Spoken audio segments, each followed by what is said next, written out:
सितारों से आगे कल्पना चावला एक सामान्य सी दुबली पतली करनाल माने हरियाणा की बिटिया अपनी प्रतिबद्धता और साहस से इतना कुछ करती रही जो भारत की ही नहीं विश्व की बेटियों में अपनी पहचान कायम कर सकी। माता पिता की चौथी संतान कल्पना चावला बचपन से नक्षत्रलोक को घंटों निहारा करती थी। वही एक अंतरिक्ष यात्री के रूप में स्पेस शटल कोलंबिया में बैठकर अंतरिक्ष के गूढ़ रहस्य खोजने की यात्रा पर थी। जान जोखिम में डालने वाली इस यात्रा में ये सच है वह अपना जान गंवा बैठी, पर एक जीवंत इतिहास अवश्य रच डाली। बचपन की इस वक्तव्य को उसने अपना बलिदान देकर साबित किया कि जो काम लड़के कर सकते हैं वो मैं भी कर सकती हूँ। 1 फरवरी 2003 विश्व के लोग अपने अपने टेलीविज़न सेट पर आंखें गड़ाए हुए थे। अमेरिका में फ्लोरिडा के कैंप कैनावरल अंतरिक्ष केंद्र के बाहर दर्शकों की भीड़ थी। सबकी आंखें आकाश की ओर लगी थी। अवसर था कोलंबिया शटल के पृथ्वी पर लौटने का। भारत के लोग भी आतुरता से टीवी पर बैठे इस दृश्य को देख रहे थे। उनकी आतुरता का कारण यह भी था कि इस अंतरिक्ष अभियान में भारत की बेटी 41 वर्षीय कल्पना चावला भी शामिल थी। उसके परिवार के लोग तो फ्लोरिडा में ही अपनी बेटी के लौटने की प्रतीक्षा कर रहे थे। यहाँ भारत में उसके नगर करनाल में उसी के विद्यालय टैगोर बाल निकेतन के लगभग 300 छात्र छात्राएं अपने विद्यालय की पूर्व छात्रा कल्पना चावला के अंतरिक्ष से सकुशल वापस लौटने को उत्सव के रूप में मनाने के लिए एकत्र हुए थे। प्रकृति के रहस्यों को खोजने में जान का जोखिम रहता ही है। एवरेस्ट विजय करने में पर्वतारोहियों ने अपनी जानें गंवाई है। उत्तरी ध्रुव और दक्षिणी ध्रुव की खोज में भी अनेक सपूतों ने अपने बलिदान किए हैं। यही स्थिति अंतरिक्ष अभियान की भी है। जब तक अभियान पूरी तरह सफल न हो जाए तब तक अंतरिक्ष यात्रियों, अंतरिक्ष केंद्र के संचालकों, दर्शकों के हृदय में दुखी लगी रहती। उस दिन भी कैंप कैनावरल में प्रातः 9 बजे दर्शकों की सांस ऊपर की ऊपर रह गई। पृथ्वी के वायुमंडल में प्रवेश के साथ ही कोलंबिया शटल का संपर्क अंतरिक्ष केंद्र से टूट गया। सहसा कुछ मिनटों के बाद टेक्सास के ऊपर एक जोरदार धमाका सुनाई दिया। ह्यूस्टन कॉमन केंद्र में घबराहट फैल गई। कोलंबिया स्पेस शटल में सवार सभी 7 अंतरिक्ष यात्रियों के शरीर के चित्रे होकर अमेरिका की भूमि पर यहाँ वहाँ बिखर गई। भारत ने उस दिन अपने जाज्वल्यमान नक्षत्र कल्पना चावला को खो दिया। समूचे देश में विशेष रूप से करनाल में शोक की लहर दौड़ गई। टैगोर बाल निकेतन में आयोजित होने वाला उत्सव शोक सभा में परिवर्तित हो गया। इस हादसे से 1 अरब से अधिक देशवासियों के चेहरे मुरझाए गए।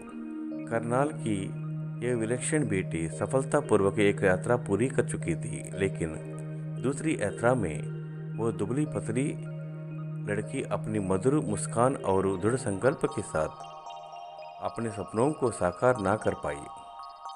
कल्पना के जीवन की यह कहानी करनाल के प्रारंभ हुई और अंतरिक्ष से आओ इस कहानी का प्रारंभ देखें। बनारसी दास चावला भारत विभाजन के बाद पाकिस्तान से भारत आकर करनाल में बसे थे। सन 1961 में यही कल्पना का जन्म हुआ था। बनारसी दास चावल की यह चौथी संतान थी। माता पिता अपनी दुलारे बेटी को मोंटू कहते थे। शिक्षा के क्षेत्र में मोंटू का परिवार काफ़ी आगे था।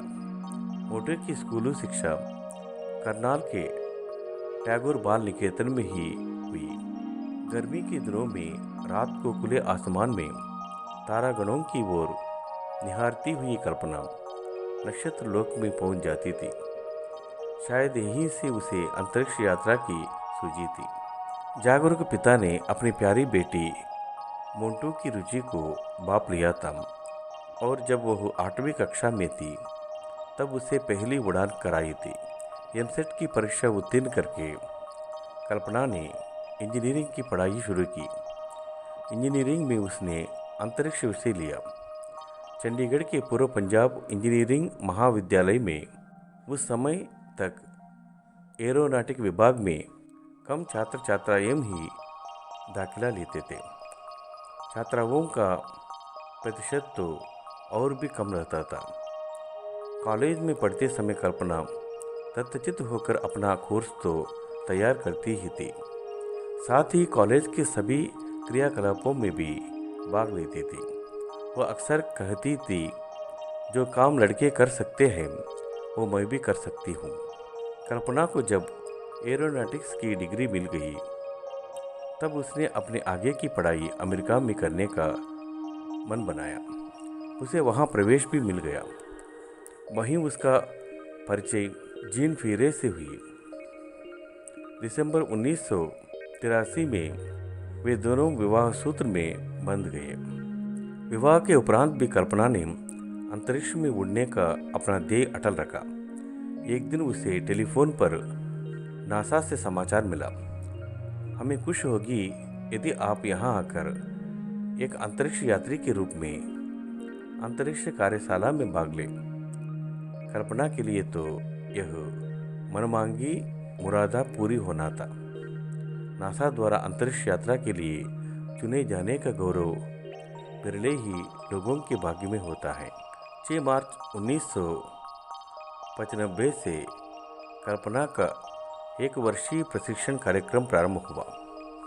1995 से कल्पना का 1 वर्षीय प्रशिक्षण कार्यक्रम प्रारंभ हुआ। तरह तरह की प्रशिक्षण प्रणालियों के द्वारा इन अंतरिक्ष यात्रियों को तैयार करने में कई महीने लग जाते हैं। कल्पना को इसी अवधि में जो उत्तरदायित्वपूर्ण कार्य सौंप जाते थे वो उन्हें पूरी निष्ठा से करते थे। 19 सितंबर 1997 को STS-87 के अभियान दल के सदस्यों का परीक्षण हुआ। इनमें कुछ पुराने अनुभवी सदस्य थे तो कुछ नए भी थे। कल्पना का यह पहला अभियान था। उड़ान से पहले अंतरिक्ष यात्रा अपने अपने परिजनों से मिले। उड़ान से पहले अंतरिक्ष यात्री अपने अपने परिजनों से मिले। इसके बाद सब एक एक करके अंतरिक्ष यान में सवार हुए। अंतरिक्ष यान 17,500 मील प्रति घंटे की गति से उड़ा। कल्पना के लिए इतनी ऊंचाई से विश्व की झलक देख पाना एक दैवी कृपा के समान था। यह यान 17 दिनों तक अंतरिक्ष में घूमता रहा और अंतरिक्ष यात्री अपने प्रयोग करते रहे। अंततः शुक्रवार प्रातः 6 बजे अंतरिक्ष यान कैनेडी अंतरिक्ष केंद्र पर उतरा। दर्शक दीर्घा में बैठे अंतरिक्ष यात्रियों के परिवार के लोगों ने यान के सकुशल वापस लौट आने पर ईश्वर को धन्यवाद दिया। इस उड़ान में उपग्रह और कंप्यूटर प्रणाली में कुछ गड़बड़ी आ गई थी। इस गड़बड़ी का दोष कल्पना पर लगाया गया। जांच दल के सामने कल्पना ने निर्भीक होकर अपनी बात कही।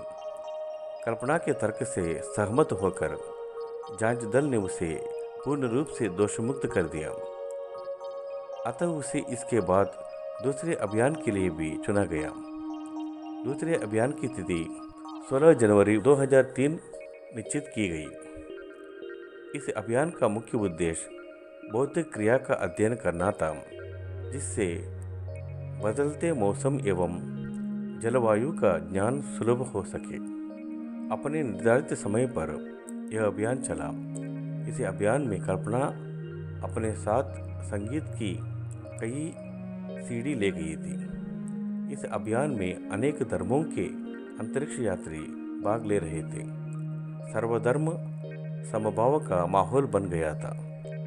कल्पना समय समय पर सीडी के गाने सुनकर तरोताज हो जाती थी। स्पेस शटल अपने निर्धारित कार्यक्रम निर्धारित समय में पूरा करके वापस पृथ्वी की ओर आ रहा था। तभी 1 फरवरी 2003 का वो काला दिन आया, जब स्पेस शटल तथा उसमें सवार 7 अंतरिक्ष यात्रियों के शरीर के शत अंग अमेरिका की धरती पर इधर उधर बिखर गए। संपूर्ण विश्व में इस दुर्घटना के शोक की लहर फैल गई। कल्पना का जन्म और जीवन सामान्य जैसे ही था, किंतु उसकी उपलब्धियां असामान्य थी। वो सदा नई जानकारी, नए अनुभव, नए चमत्कार करना चाहती थी। सारे विश्व के बच्चों के लिए उसका यही संदेश था, अपने विश्वास के धरातल से आगे बढ़कर चलो। अपने विश्वास के धरातल से आगे बढ़कर चलो, तभी असंभव को संभव बनाया जा सकता है। तभी असंभव को संभव बनाया जा सकता है। कल्पना के इसी संदेश को जीवंत रखने के लिए उसके परिवार ने मोंटू फाउंडेशन की स्थापना की है, जिसका उद्देश्य है प्रतिभावान नवयुवकों और नवयुवतियों को, जिन्हें धनाभाव के कारण उच्च शिक्षा से वंचित होना पड़ता है, विश्वविद्यालय की शिक्षा प्राप्त करने में सहायता करना। धन्यवाद।